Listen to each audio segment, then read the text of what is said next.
ሰላም ጤና ይስጥልኝ የዶክተር ዮናስ ቤተሰቦች እንደምን አላችሁ? ዛሬም እንደተለመደው በአንድ ጠቃሚና አስተማሪ ሐሳብ ተገናኘን። በዛሬ ፕሮግራም የምነግራችሁ በተለይ ለሴት እህቶቼ እጅግ በጣም የሚጠቅማችሁን አስተማሪ ሐሳብ ነው ይዤላችሁ የመጣሁት። በትዳር በፍቅር ህይወት ውስጥ ስትኖሩ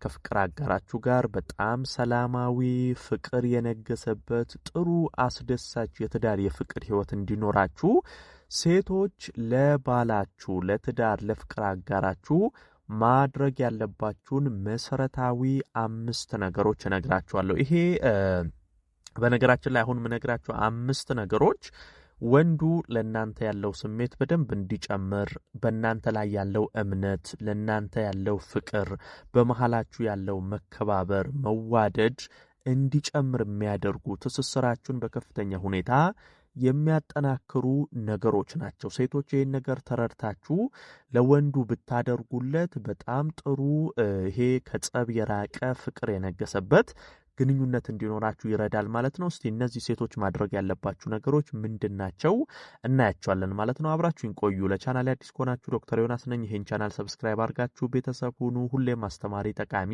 የጤና የፍቅር ሐሳቦችን በዚህ ቻናል ላይ እንማማራለን። ሰብስክራይብ እያደረጋችሁ ቤተሰብ ሁኑ። ይሄን መረጃም ላይክ ሼር እያደረጋችሁ ሌሎችም በተለይ ሴቶች ጋር ይሄ ሐሳብ እንዲደርስና እንዲማሩበት አጋሯቸው። በቀጥታ ወደ ሐሳባችን እንግባ። በመጀመሪያ ደረጃ በዋናነት አንድ የማነሳው ነገር ምንድነው? ሴቶች በግንኙነት ውስጥ ወንዱ የሚፈልገውን ነገር እስኪናገር ሳትጠብቁ እናንተ ራሳችሁ ወንዱ የፈለገውን ነገር ከተረዳችሁ አድርጉለት። ይሄ ማለት ምንድነው?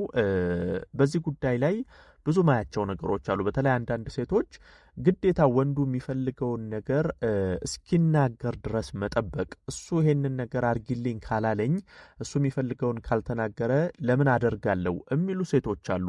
ነገር ግን እዚህ ጋር በጣም ማወቅ ያለባችሁ፣ ለምሳሌ ወንዱ የፈለገውን ነገር አንቺ ቀድመሽ ተረድተሽ ይሄ ነገር እኮ ፈልጓል፣ እንደዚህ ማለት እኮ ፈልጓል፣ እንደዚህ ማድረግ እኮ ፈልጓል ብላችሁ ሴቶቹ ወንዱ የፈለገው ነገር ከገባችሁ እሱ ሳይናገር አንቺ ራስሽ አስበሽ ቀድመሽ ብታደርጊለት በወንዱ ዘንድ የሚሰጥሽ ትልቅ ትርጉም አለ። ለምሳሌ ምን ያህል ለሱ ስሜት ለሱ ፍላጎት እንደምትጨነቂ፣ በምን ያህል ጥልቀት እሱን እንደምታይ፣ ለሱ ትኩረት እንደምትሰጪ፣ ስሜቱን እንደምትረጅው፣ እንደምትጠብቂለት ወንድ ይረዳል። በዚህ ጊዜ ላንቺ ያለው ፍቅር ላንቺ ያለው ነገር በከፍተኛ ሁኔታ እያደገ ይሄዳል። አንዳንድ ሴቶች እያወቃችሁ አይ ካልተናገረኝማ ይሄን ነገር አላደርግም፣ እሱ ራሱ አፍ አውጥቶ ከፈለገ እኮ እንዲህ ሊለኝ ይችላል እያላችሁ የሆነ ነገር እንደፈለገ እያወቃችሁ ነገር ግን አልተናገረም ብላችሁ ችላ ምትሉ በውስጣችሁ ምትይዙ አላችሁ። ይሄ በኋላ እሱን እንደማትረጀው ግዴታ ካልተናገረ ለሱ ያለሽ ነገር ዝቅተኛ እንደሆነ በሌላ ትርጉም ወንዱ ሊረዳው ይችላል። ይሄ ደግሞ ግንኙነትን እያሻከረ ይሄዳል። ስለዚህ ብትችሉ እንደዚህ አይነት ጉዳዮች ላይ ነገሮችን ቀደም ብላችሁ አስተውላችሁ ብታደርጉ ፍቅርን ለማጠንከር አንደኛው ትልቁ ነገር ነው። ሌላ ሁለተኛ ነገር መከባበር ላይ ማንሳት ፈልጋለሁ። በነገራችን ላይ በየትኛውም ግንኙነት ውስጥ ስታከብሩ ትከበራላችሁ።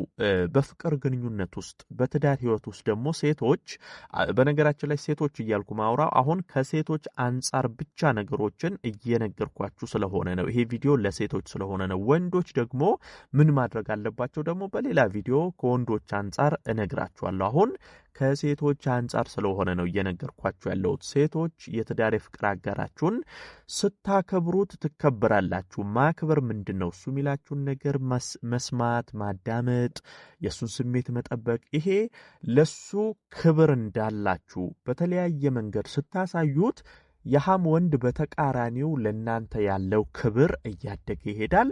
ትዳራችሁ ፍቅራችሁ በመከባበር ላይ የተመሰረተ ይሆናል ማለት ነው። ነገር ግን ይሄ የመናናቅ አይነት ነገሮች ካሉ አንቺ ለሱ እሷ እኮ እኔን አታከብረኝም የሚል አይነት ስሜት በውስጡ እንዲፈጠርበት ካደረግሽ በኋላ እሱም ላንቺ ያለው ስሜት እየተሸረሸረ ስለሚሄድ ይሄ ትዳር ውስጥም ብትገቡ ገና ፍቅር ላይም ብትሆኑ ግንኙነታችሁን እያላላ መሄድ ነው። ስለዚህ ማክበር ያስከብራልና ብትችሉ ሴቶች የትዳር ፍቅር አጋራችሁን በደንብ ማክበር ያስፈልጋል።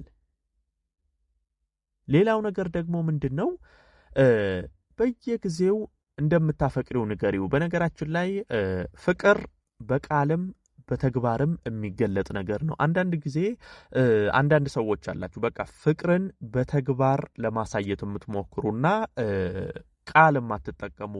እሱ እኮ እንደማፈቅረው ያውቃል፣ ግዴታ አፈቅራለሁ ብዬ መናገር አይጠበቅብኝም፣ ፍቅሬን እኮ በቃል መግለጽ አይጠበቅብኝም፣ እሱ እንደምወደው እንደማፈቅረው ያውቃል እያላችሁ ስሜታችሁን ፍቅራችሁን በቃል እማትገልጹ አላችሁ። በነገራችን ላይ ይሄ ስህተት ነው። ፍቅር በተግባር ብቻ ሳይሆን በቃልም ይገለጻል። አንቺ አሁን እሱን ምን ያህል እንደምትወጂው ምን ያህል እንደምታፈቅሪው በየጊዜው ባገኘሽው አጋጣሚዎች አብራችሁ ጊዜ ስታሳልፉ በተለያየ ነገር ለሱ ያለሽን ፍቅር ስትገልጭለት በሱ ዘንድ ምንድነው የሚሰማው?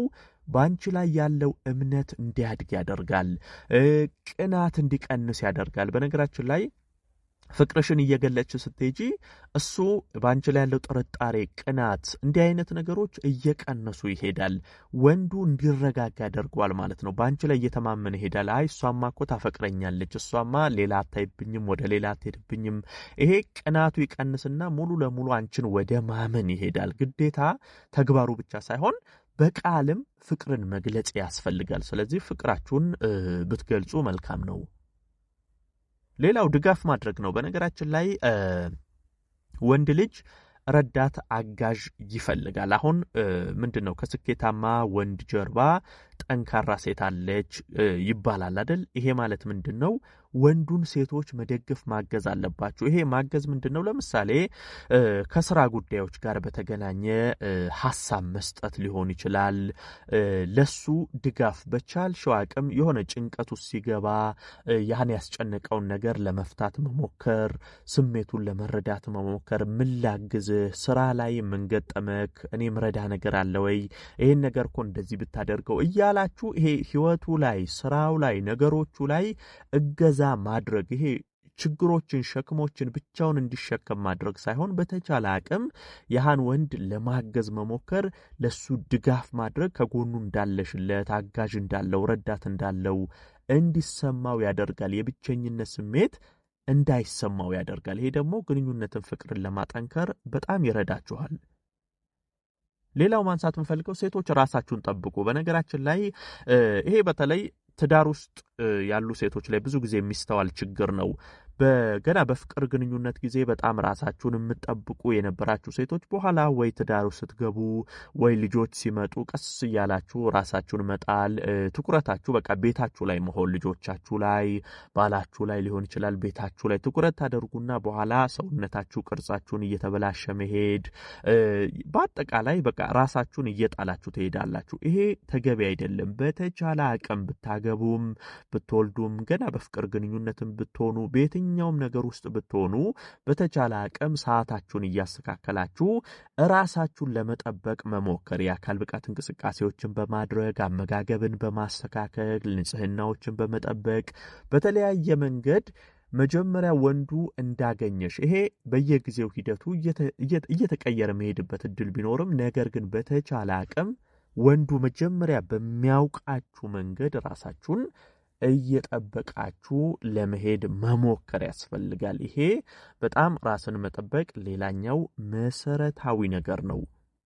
እንግዲህ በአጠቃላይ በተለይ እነዚህ አሁን የነገርኳችሁን 5 ነገሮች ብታደርጉ ጥሩ ያማረ የተዋበ የፍቅር የትዳር ህይወት እንዲኖራችሁ፣ ከባላችሁ ጋር ያለው ግንኙነት የጠነከረ የዳበረ ጥሩ ሰላማዊ ፍቅር እንዲኖራችሁ ያደርጋል ማለት ነው። ይሄን መረጃ ላይክ ሼር አድርጋችሁ ለሌሎችም አጋሩ።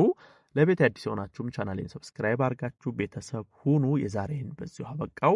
በቀጣይ ቀን በሌላ ጠቃሚና አስተማሪ ሐሳብ ዳግም የምንገናኝ ይሆናል። እስከዛው በእያላችሁበት መልካም ጊዜ